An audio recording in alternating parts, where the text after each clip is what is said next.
درود بر شما. امروز میخوام در مورد تعریفات شناختی یا همون خطاهای شناختی یا توضیح کوتاه خدمتتون عرض کنم. تعریفات شناختی به اشتباهات فکری در ذهن افراد که باعث میشه افراد برداشت نادرستی در مورد خودشون، دیگران یا دنیا داشته باشن گفته میشه.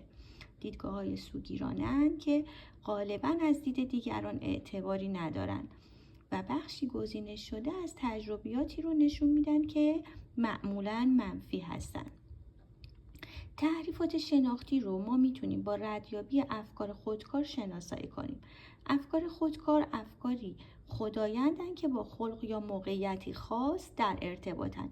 این افکار که به خودی خود ایجاد میشن میتونن از نظر تاثیرشون بر زندگی مورد ارزیابی قرار بگیرن. هدف اصلی از شناسایی تعریفات شناختی اینه که بتونیم تغییر افکار و الگوهای فکری ناسازگارانه رو آغاز کنیم. انشالله در ادامه بحث در روزهای دیگه دسته‌بندی تعریفات شناختی یا همون خطاهای شناختی رو خدمتتون عرض میکنم. ممنون از توجهتون.